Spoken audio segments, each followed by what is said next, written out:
Hello વિદ્યાર્થી મિત્રો, welcome back. આજે આપણે વાત કરીશું ભિન્નતાનું મહત્વ। તો વિદ્યાર્થી મિત્રો, આપણે જે અગાઉનો ટોપિક જોયો હતો તો એમાં એટલે કે જે સજીવો પૂર્ણરૂપે પોતાની પ્રતિકૃતિનું સર્જન કરે છે, તો એ ટોપિકમાં આપણે જોયું હતું કે જે સજીવો શું કરશે, એમના કોષોમાં ડીએનએની પ્રતિકૃતિ બનશે, બરાબર, જે પ્રજનન દરમિયાન। તો એ ડીએનએની પ્રતિકૃતિ એટલે કે એમની કોપી, તો એ કોપી દરમિયાન કેટલીક એ કોપીમાં ભિન્નતાઓ સર્જાય છે, બરાબર। તો હવે એ ભિન્નતાઓ એમના માટે કેટલી મહત્વની છે એના વિશે અહીંયા આપણે સમજવાનું છે। તો જોઈએ એક એક પોઈન્ટ એનો। તો આપણે જાણીએ છીએ કે ભાઈ સજીવો, જે પણ સજીવો છે એ પોતાની પ્રજનન ક્ષમતાના કારણે અથવા તો એનો ઉપયોગ કરીને જે તે નિવસન તંત્રમાં એ વસવાટ કરી શકે છે। એટલે કે જે પ્રજનન ક્ષમતાનો ઉપયોગ કરીને પોતાની જાતિનો વધારો કરશે અને જે તે નિવસન તંત્રમાં એ વસવાટ કરી શકે છે, બરાબર। તો અહીંયા તમે જોઈ શકો છો કે સજીવોની વસ્તી તેમની પ્રજનન ક્ષમતાનો ઉપયોગ કરી નિવસન તંત્રમાં વસવાટ પ્રાપ્ત કરે છે।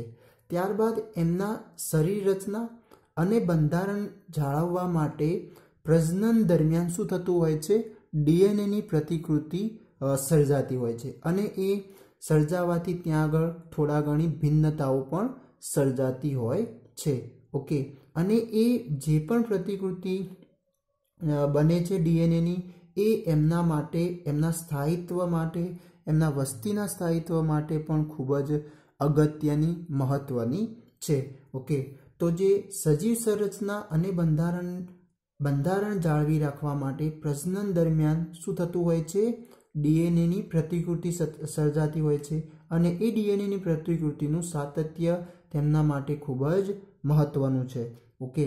અને જે તેમને વિશિષ્ટ વસવાટને યોગ્ય બનાવે છે, એટલે કે જે તે નિવસન તંત્રમાં રહે છે એ નિવસન તંત્રમાં એમને રહેવા માટે, એટલે કે ત્યાં આગળ ટકી રહેવા માટે એમને યોગ્ય બનાવે છે, બરાબર। અને તેથી જ કોઈ જાતિનું વસ્તીનું સ્થાયિત્વનો સંબંધ કોના સાથે રહેલો છે, પ્રજનન સાથે રહેલો છે। એટલે કે એ પ્રજનન દરમિયાન જે ડીએનએની પ્રતિકૃતિ સર્જાય છે માટે એ જે તે જાતિ, જે તે નિવસન તંત્રમાં ત્યાં આગળ વસવાટ કરી શકે છે। કેમ? કારણ કે એ જે ડીએનએ હોય છે એ ડીએનએમાં એ બધી માહિતી રહેલી હોય છે, બરાબર, એ ઇન્ફોર્મેશન રહેલી હોય, જેના કારણે જે તે બાળ સંતતિનું નિર્માણ થતું હોય તો એ એમના શરીર સંરચના, એમની શરીર રચના પણ એમના જેવી હોય છે, એમનું બંધારણ પણ એમના જેવું હોય છે, બરાબર। અને જે તે નિવસન તંત્રમાં ટકી રહેવા માટે એ પ્રકારે એ બાળ સંતતિને એક પ્રકારનું રક્ષણ મળતું હોય, એટલે કે એનું શરીર એ પ્રકારે બને છે, ઓકે। તો એના કારણે જે પ્રજનન એ જે તે જાતિની વસ્તીનું સ્થાયિત્વ માટે સંબંધ ધરાવે છે, ઓકે। એનું આપણે અહીંયા ઉદાહરણ પણ એ સમજીશું જે નીચે આવશે, ઓકે। પરંતુ ક્યારેક ક્યારેક શું થતું હોય છે કે આ જે તે નિવસન તંત્રમાં વસવાટ કરતા હોય તો એ નિવસન તંત્રમાં કુદરતી રીતે કેટલીક આપત્તિઓ આવતી હોય છે। કેવી એ કુદરતી રીતે પણ હોઈ શકે છે, ઓકે। તો જે વસવાટમાં થતા પરિવર્તન સજીવોના નિયંત્રણમાં હોતું નથી, એટલે કે જે જ્યાં ત્યાં વસે છે, જે તે નિવસન તંત્રમાં વસે છે, બરાબર, તો ત્યાં આગળ એ નિવસન તંત્રના જે બદલાવો છે, પરિવર્તન છે, એ જે તે સજીવ પર હોતા નથી, ઓકે। જેમ કે પૃથ્વીના તાપમાનમાં ફેરફાર થવો, ઓકે। તો એ જે તે પૃથ્વીનું તાપમાન ફેરફાર થાય છે તો એમના પર એ સજીવો નિયંત્રણ કરી શકે નહીં, ઓકે। એ રીતના જે પાણીના સ્તરમાં જો ફેરફાર થાય તો એ પણ એ નિયંત્રણ કરી શકે નહીં, ઓકે। તો કોઈ અથવા તો કોઈ ઉલ્કાનું અથડામણ થઈ જાય, બરાબર, તો આવી કેટલીક કુદરતી રીતે જે આપત્તિઓ આવતી હોય છે તો એમના સામે આ સજીવો નિયંત્રિત હોતા નથી, ઓકે। તો હવે થશે શું, તો જો કોઈ ચોક્કસ પ્રકારના વસવાટમાં આવો કોઈ પણ ફેરફાર થાય તો વસ્તીનો સંપૂર્ણ વિનાશ થવાની સંભાવના છે, ઓકે। તો જે તે નિવસન તંત્રમાં આવો કોઈ ફેરફાર થઈ જાય તો શું થવાના આરે આવશે, તો વસ્તી, જે પણ ત્યાં આગળ વસ્તી રહે છે એ સંપૂર્ણ વિનાશ થવાની સંભાવના હોઈ શકે છે, ઓકે। અને આમ છતાં વસ્તીના થોડા સજીવો કે જે ડીએનએમાં ભિન્નતા ધરાવે છે તેમની જીવતા રહેવાની સંભાવના વધારે રહેલી છે, तो આનો મતલબ એટલે કે હવે જે તે અહીંયા જે એમના સંતતિઓ બનતા હોય, ઓકે, તો એ સંતતિઓ અથવા તો બાળ કોષો જે બનતા હોય એ કંઈક પિતૃકોષો દ્વારા, પિતૃકોષોથી શું હોય છે, ભિન્ન હોય છે. કેમ? કારણ કે એ ડીએનએની પ્રતિકૃતિ બની તો એ દરમિયાન કંઈક ભિન્નતાઓ સર્જાય છે અને એ ભિન્નતાઓ જે તે બાળ સંતતિમાં આવતી હોય છે. બરાબર. તો હવે એ પેલા વસવાટમાં જે અલગ અલગ ફેરફારો થતા હોય તો એ ફેરફારો સામે લડી લેવા માટે કંઈક એમના પાસે પણ રક્ષણાત્મક ભાગ આવી જતો હોય છે, અથવા તો ડીએનએ પ્રતિકૃતિમાં એમને કંઈક એક પ્રકારનું એક રક્ષણ જેવું એમના શરીરને મળી રહેતું હોય, જેના કારણે શું થતું હોય છે,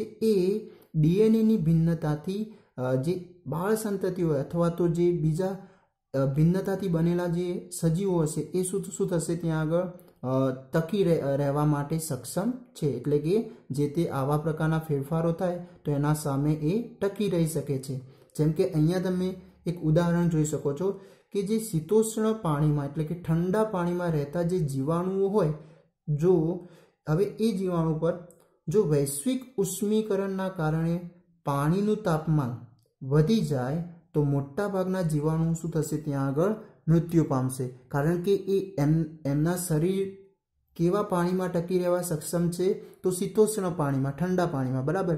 હવે આ જે વૈશ્વિક ઉષ્મીકરણના કારણે આપણે ખબર છે કે પાણી એટલે કે ગરમી વધી રહી છે, તો એ ગરમીના કારણે શું થવાનું, પાણીનું તાપમાન પણ વધવાનું. ઓકે, તો હવે એ જો વધે તો પછી જે તે ઠંડા પાણીમાં રહેતા જે જીવાણુઓ છે એ મૃત્યુ પામવાના છે. પરંતુ કેટલાક જીવાણુ ત્યાં આગળ બચી શકે છે. તો એ કેવા જીવાણુઓ, તો જે તાપમાન પ્રતિરોધી ક્ષમતા ધરાવતા જે પરિવર્તક જીવાણુઓ હશે એ જીવિત રહી શકે છે અને એ ત્યાં આગળ વૃદ્ધિ પામી શકે છે.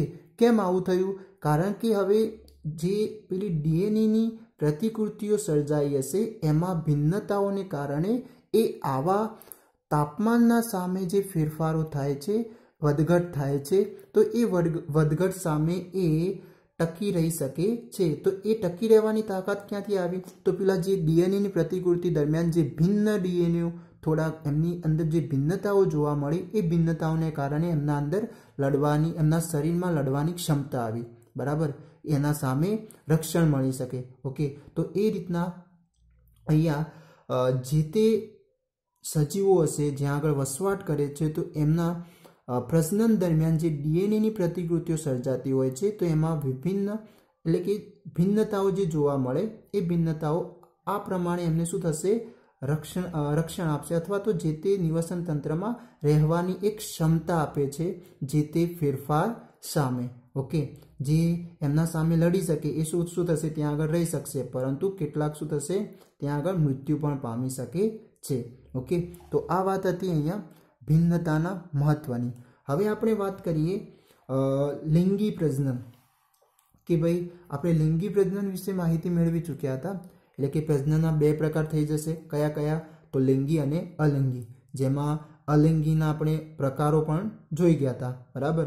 તો હવે આપણે વાત કરીએ લિંગી પ્રજનન માટે.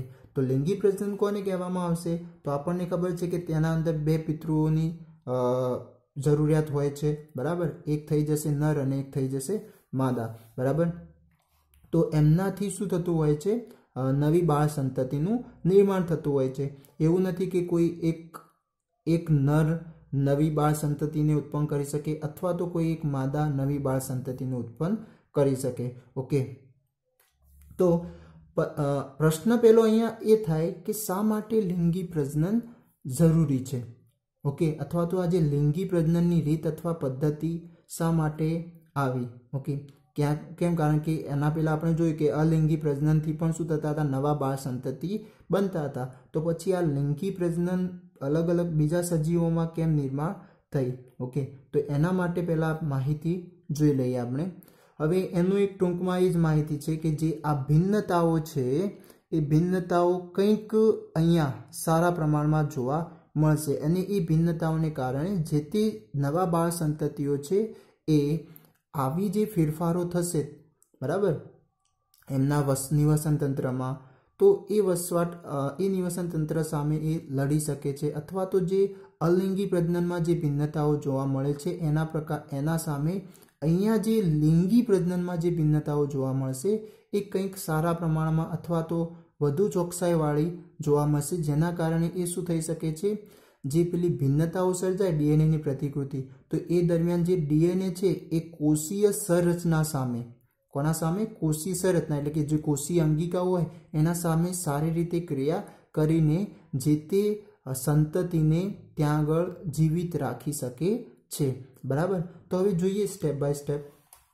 કે આપણે જાણીએ છીએ કે એક પિતૃકોષમાંથી બે બાળકોષોના નિર્માણમાં ડીએનએની પ્રતિકૃતિ તેમજ કોષીય સંરચનાનું સર્જન સંકળાયેલું છે। તો જ્યારે એક પિતૃકોષમાંથી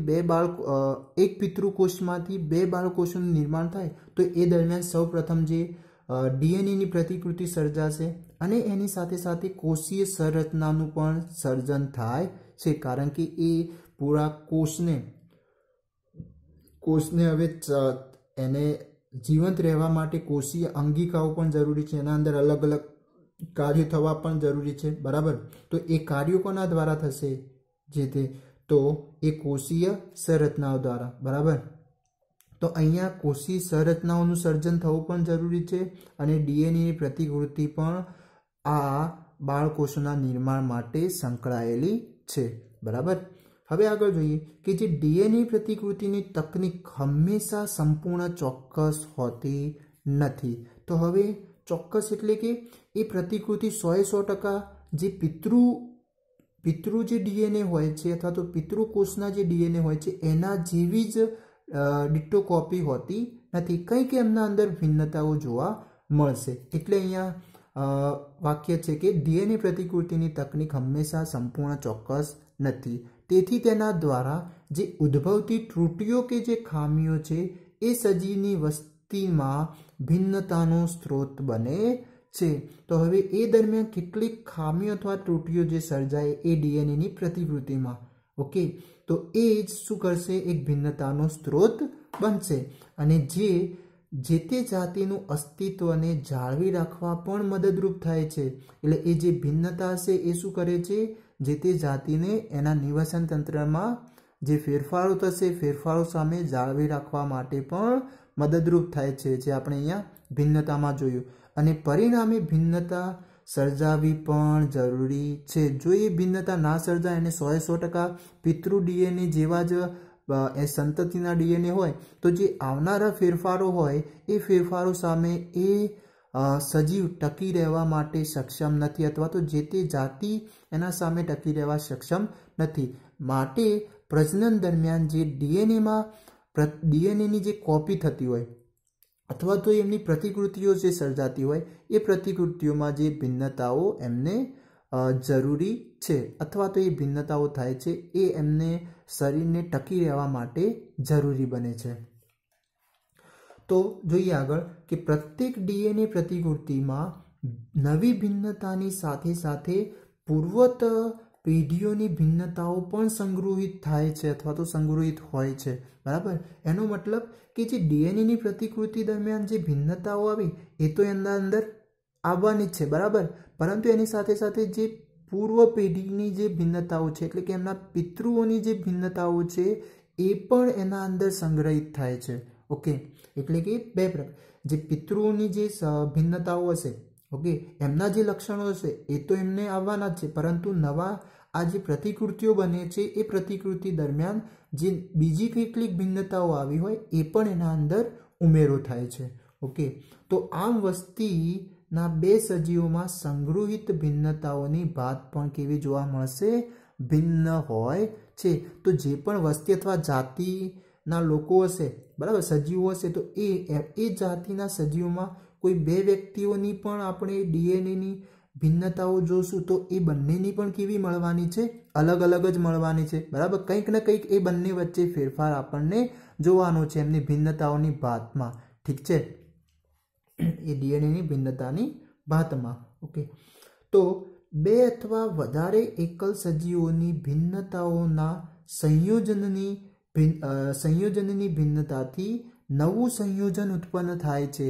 એટલે કે અહીંયા થશે શું કે જ્યારે આવા બે કે વધારે એકલ સજીવો ની ભિન્નતાઓ સંયોજન પામે છે, એટલે કે અહીંયા આપણે લિંગી પ્રજનનની હવે વાત આવી કે જે લિંગી પ્રજનન દરમિયાન જે નર સજીવ અને માદા સજીવ, ઓકે, તો એ બંનેની જે ભિન્નતાઓ છે એ જ્યારે સંયોજન પામે છે ત્યારે સંયોજન પામીને કંઈક નવું સંયોજન ઉત્પન્ન કરે છે, એટલે કે નવું સંયોજન ઉત્પન્ન થઈને જે બાળ સંતતિ બને છે તો ત્યાં આગળ જે ભિન્નતાનું એક નવું સંયોજન ઉત્પન્ન થાય છે, બરાબર. તો એના કારણે જે પિતૃપેઢીના લક્ષણો તો એના અંદર જોવા મળશે, પરંતુ કેટલાક બદલાવો પણ એના અંદર જોવા મળી શકે છે, ઓકે. તો લિંગી પ્રજનન કોષોમાં નર અને માદા પ્રજનન કોષનું સંમિલન થાય છે, એટલે જે આપણે સંયોજન થાય તેના માટે શું થવું જોઈએ, તો લિંગી પ્રજનન કોષોમાં એમના પ્રજનન તંત્રો આવેલા હોય છે, તો એ પ્રજનન તંત્રોમાંથી પ્રજનન કોષનું નિર્માણ થશે, બરાબર. અને એ પ્રજનન કોષ પછી શું થાય છે, સંમિલન થાય છે, ઓકે. અને એ સંમિલન થવું એટલે કે તમે આગળ પણ ભણી ચૂક્યા છો જે પેલી ફલનની પ્રક્રિયા થતી હોય છે, ઓકે, જે આપણે જોઈશું આમાં. તો એ સંમિલન થઈને પ્રજનન કોષોના નિર્માણ દરમિયાન ડીએનએની પ્રતિકૃતિમાં સર્જાતી ભિન્નતા અનુગામી પેઢીમાં વહન પામે છે. તો હવે એ પ્રજનન કોષો દરમિયાન જે ડીએનએની પ્રતિકૃતિમાં જે સર્જાયેલી ભિન્નતા હતી, આ જે પ્રજનન કોષો હતા, નર પ્રજનન કોષ અને માદા પ્રજનન કોષ, તો એ બંને જ્યારે સંમિલન થાય છે તો સૌપ્રથમ જ્યારે બન્યા છે ત્યારે કંઈક ભિન્નતાઓ આવી, અને એ ભિન્નતાઓ જ્યારે એ કોષો જ્યારે સંમિલન થયા, ફલન થયું એમનું, ઠીક છે, તો એ ફલન થઈને જે હવે જે સંતતિ બનશે તો એ સંતતિમાં શું થશે, એ ભિન્નતાઓ અનુગામી પેઢી એટલે કે એ સંતતિમાં વહન પામે છે, ઓકે. બીજું કે લિંગી પ્રજનન દરમિયાન બે વિજાતીય સજીવો કયા કયા, નર અને માદા ના ભિન્નતા ધરાવતા ડીએનએ સંતતિમાં પ્રાપ્ત થશે, એટલે અનુગામી પેઢી એટલે વાત એની જ કે જે આ બંનેની સજીવો છે એમના જે ડીએનએમાં જે ભિન્નતા હતી એ જ ભિન્નતા હવે શું થશે, એના સંતતિમાં પ્રાપ્ત થાય છે, ઓકે. જે એમના તો લક્ષણો જોવા મળશે પણ બીજી જે ભિન્નતાઓ મળી જે સર્જાવા દરમિયાન તો એ ભિન્નતા પણ એના અંદર જોવા મળશે, ઓકે.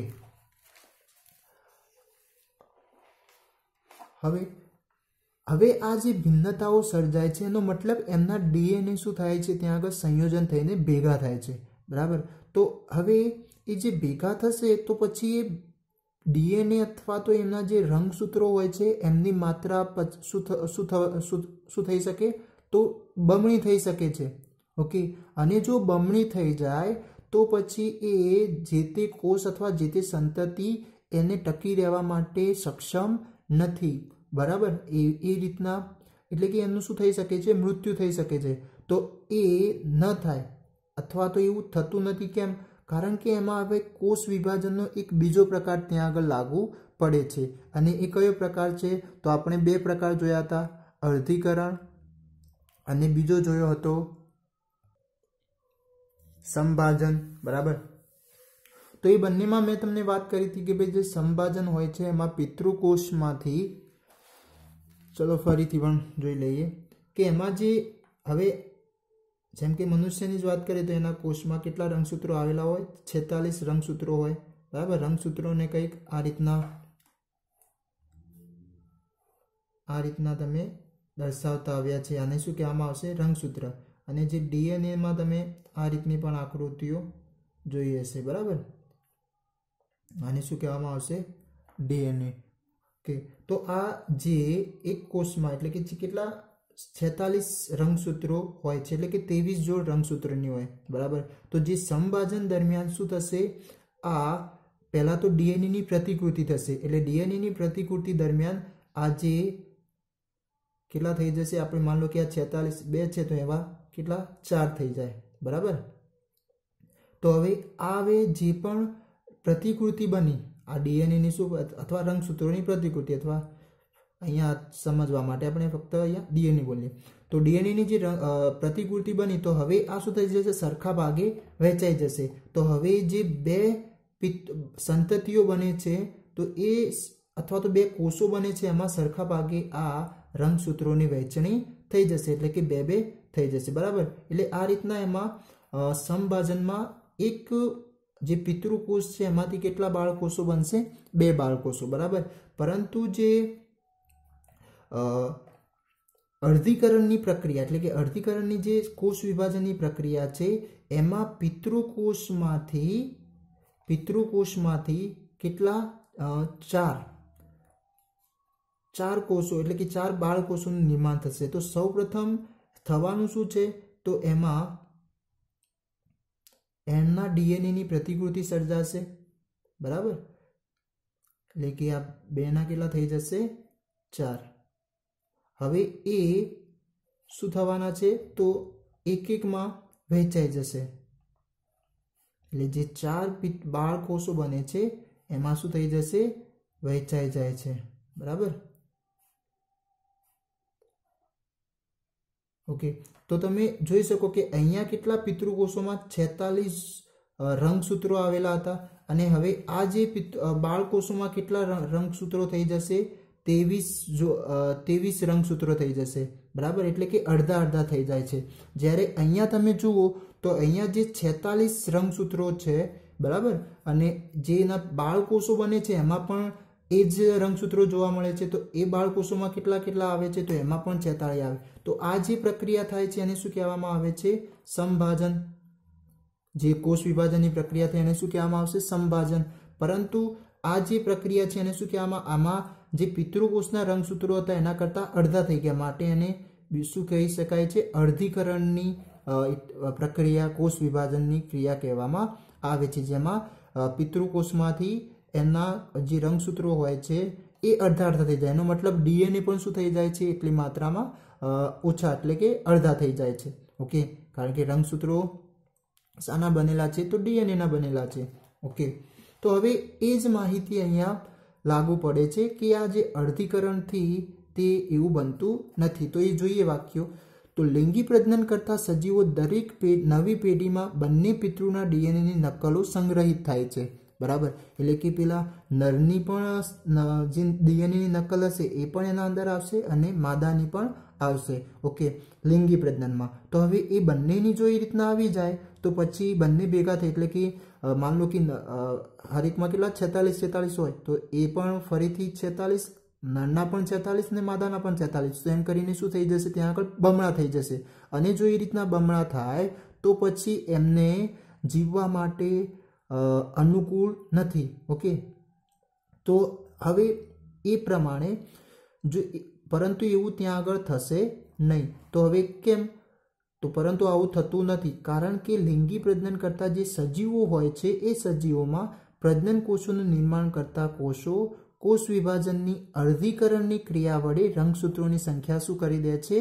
અડધી કરી દે છે. એનો મતલબ આપણા શરીરમાં 2 પ્રકારે, એક અર્ધીકરણથી કોષ વિભાજન થતું હોય છે અને એક સંભાજનથી પણ કોષ વિભાજન થતું હોય છે. તો આ જે અર્ધીકરણથી કોષ વિભાજન ક્યાં આગળ થાય છે? તો આપણા જે પ્રજનન કોષો બનતા હોય એના નિર્માણ માટે એ થતું હોય છે. ઓકે, અને બીજા જે નવા કોષો જે અલગ અલગ અંગોમાં જે કોષ વિભાજન થતું હોય છે ત્યાં આગળ શું જોવા મળશે? સંભાજન જોવા મળતું હોય છે. ઓકે, તો હવે એના કારણે એ જે હવે જે પણ એ પ્રજનન કોષો છે એ અડધા થઈ ગયા. એટલે કે પેલામાં પણ નરમાં પણ 23 આવી ગયા, માદામાં પણ 23 આવી. હવે એના બંનેના સંમિલનથી જે નવું સંયોજન બનશે તો એ કેટલી જોડવાળું બની જશે? એટલે કે એમાં હવે ફરી પાછા 46 રંગસૂત્રો થઈ જશે અને એ પ્રમાણે એમના અંદર ડીએનએ પણ આવી જશે. ઓકે,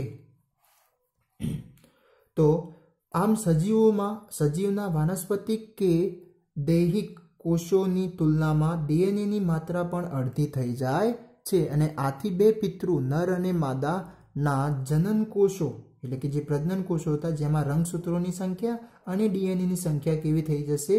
અડધી હોય છે. ઓકે, તો જ્યારે લિંગી પ્રજનનના સંયુગ્મન પામે ત્યારે શું ઉત્પન્ન થશે? ફલિતાંડ એટલે કે યુગ્મનજ બને છે અને એ બાળ પેઢી કે સંતતિમાં રંગસૂત્રોની સંખ્યા અને ડીએનએની માત્રા કોના જેટલી થઈ જાય છે? પિતૃ જેટલી પુનઃસ્થાપિત થઈ જાય છે. તો હવે આ યુગ્મનજ અને ફલિતાંડ તમે આગલા ધોરણોમાં પણ ભણી ચૂક્યા છો. તો આ ફલિતાંડ એટલે કે યુગ્મનજનું નિર્માણ કઈ રીતના થશે? તો તમે અહીંયા ચલો સમજી લઈએ પણ કે જે જેમ કે ચલો મનુષ્યના ઉદાહરણ દ્વારા સમજીએ કે તે મનુષ્યમાં પણ લિંગી પ્રજનન જોવા મળશે. તો એક થઈ જશે નર અને માદા. તો જે નર અને માદામાં જેમના પ્રજનન કોષો છે એ પ્રજનન કોષો પણ તમે જાણો છો કયા કયા. શુક્રકોષ નરમાં આવશે અને માદામાં કયો આવશે? અંડકોષ. બરાબર. તો હવે આપણે જાણીએ છીએ કે એમના અંદર પણ કેટલા હોય છે? 46 રંગસૂત્રો આવેલા હોય, એટલે કે 23 જોડ રંગસૂત્રોની હોય છે. બરાબર. એ અલગ અલગ કાર્ય માટે અલગ અલગ રંગસૂત્રો આવેલા હોય. પ્રજનન માટે પણ અલગ રંગસૂત્ર હોય છે.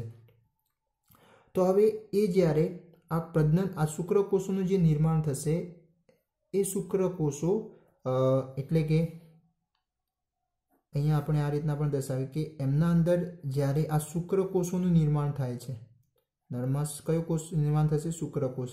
ત્યારે એના અંદર રંગસૂત્રો કેટલા જોવા મળશે? 23 જોવા મળશે. બરાબર. અને આમાં જે અંડકોષનું જે નિર્માણ થાય છે એના અંદર પણ કેટલા જોવા મળશે? 23 જોવા મળશે.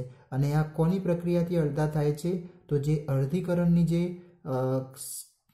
કોષ વિભાજનની પ્રક્રિયા છે એના કારણે જે શુક્રકોષો અને અંડકોષોનું જે નિર્માણ થાય છે તેમાં અડધા અડધા રંગસૂત્રો અથવા ડીએનએ બની જશે.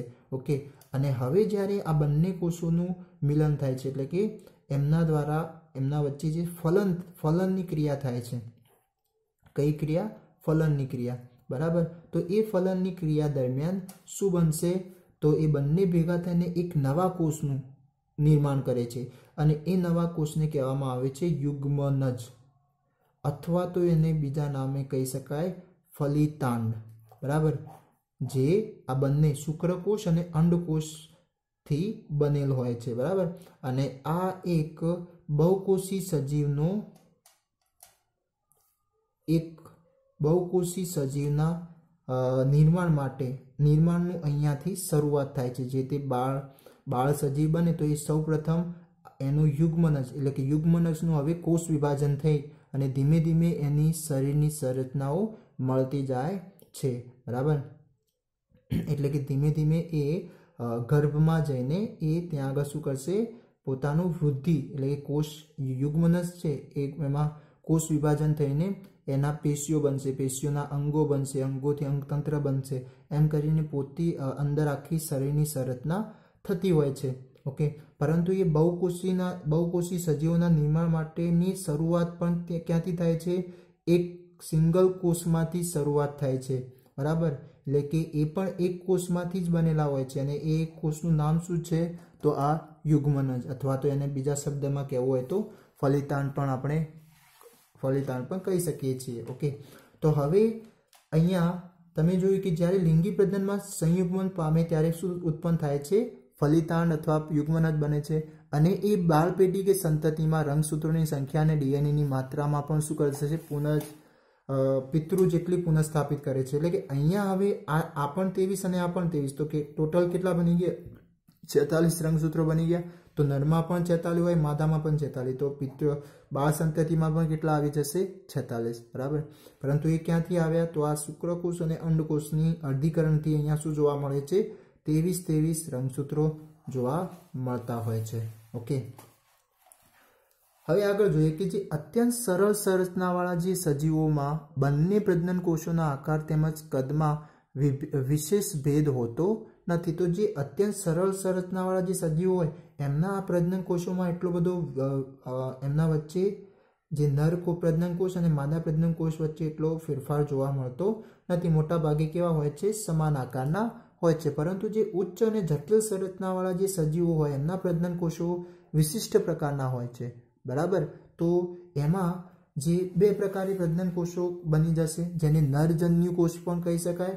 બરાબર. એટલે કે એ પ્રજનન કોષોને જન્યુ કોષો પણ કહી શકાય છે. ઓકે. તો એક થઈ જશે નરકોષ અને એક થઈ જશે માદાજન્યુ કોષ. તો નરકોષ તરીકે કયા આવેલા હોય છે? શુક્રકોષો. અને જે કદમાં કેવા હોય છે?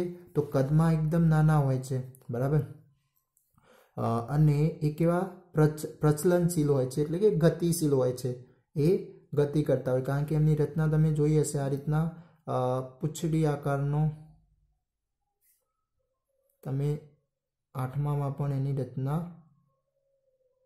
અહીંયાની મધ્યમ ભાગ હોય અને આમ પૂંછડી જેવી રચના આવેલી હોય, આ એનું શીર્ષ થઈ જશે.